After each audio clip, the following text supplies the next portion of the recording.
In this video, I'm going to show you how to maintenance and service the regulator on a Planet Eclipse Etha 3.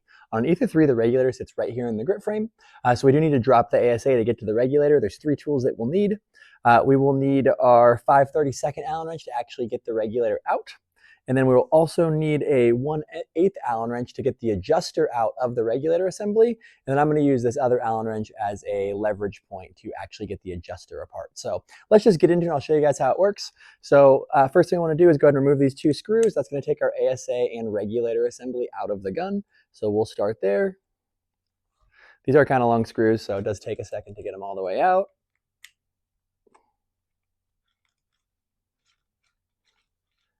All right, cool. So now once we have those out, we can go ahead and remove the ASA and the regulator assembly. So this here, this black piece is going to be our regulation assembly. We can go ahead and unthread it from the ASA, and then we can go ahead and just set the ASA down for now. We don't really need it moving forward. So you have your upper cap and then your lower assembly here with the regulator. To separate this, it just unthreads from each other. It's a little hard to get a hold of because they can be greased up. So let's see if I can. There we go. So now that it's going to unthread, we can go ahead and pull the actual reg assembly apart. And then as we open this up, there's going to be a piston and a spring. So this is our spring. This is actually what basically opens the regulator and closes the regulator. And then this is going to be our piston. And so there's actually two O-rings that seal the regulator. There's one on the tip on the piston here, and there's one that seals the tip of the piston, which I'll show you here in 1 second.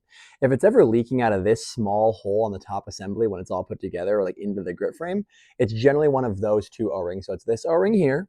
And now we're going to go ahead and pull the adjuster out of the lower assembly, and I'll show you the lower O-ring, and I will show you what the reg seat looks like. So this basically we're just threading the adjuster in to push it through the housing. And now that we have this out, I'm going to go ahead and take my Allen wrench and put it back in the adjustment hole, and then take this other one and stick it to the top so we can undo the adjustment assembly. And so inside of here is there's two parts that are very important. So this inside this cap, you can kind of see it, but there's basically another O-ring. That O-ring seals the lower part of the piston like so. So basically what happens with that is it forces the air to get regulated and can't leak through the regulator assembly if that O-ring is good. So this O-ring here and the O-ring inside of the housing are the two that actually seal the regulator piston. And those are our maintenance parts. So if we're going to maintenance this gun, or this regulator, excuse me, we want to take and we'll basically wipe off the piston. Grab a towel like so. And then we'll reapply a light layer of grease. And as always, we want to kind of fill the void around the O-ring with a nice light coating, but it doesn't have to be super caked on. So light coating on the outside while filling the void of the O-ring is generally the idea. See if I can get a good focus on that. And then the lower assembly, I like to take and put a little bit of lube on like an Allen wrench like so. Again, kind of hard to see, and then kind of stick it down in that hole. We do want to avoid getting a bunch of lube on the tip of the piston itself, because we want to make sure that we don't end up with a whole bunch of lube like on the piston here on the tip. One of the other things we can do is put a little bit of grease on the outside of this and then slide it through that O-ring like so, and that's going to help lube that up. So, and then the other part I want to show you, this is called a regulator seat. And when I say regulator seat, I'm talking about this little tiny black hockey puck you see here. So this black hockey puck, the piston actually seals against it every time. So it actually opens and closes every single time you shoot the gun. That causes the regulator seal like so. And so these reg seats should have like a perfectly worn circle in them, and that's going to control the airflow the best. After about 40,000 shots, they recommend you flip or replace that.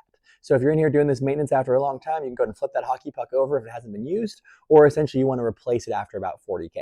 So those are kind of the main functional parts. And now that we have this thing lubed up, let's put it back together. So we already lubed that internal O-ring we were talking about. So now we're going to go ahead and put the adjustment screw back together. And again, I want to make sure this is nice and snug. It doesn't have to be super tight, but just tight enough where it's on there all the way.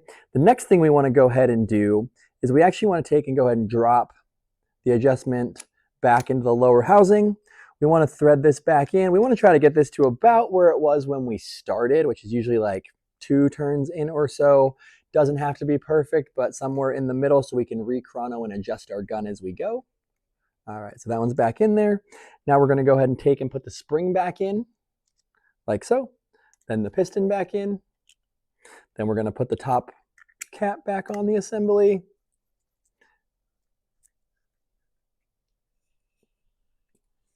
Again, it can be a little slippery because my hands are greasy. So I'm gonna grab this towel. I'm gonna make sure this is closed all the way. It doesn't have to be super tight. I want to make sure that gap, no gap in between the upper and lower is very, very, very important. So I want to make sure there's no gap there. And now we're just gonna go ahead and thread this back into the ASA like so.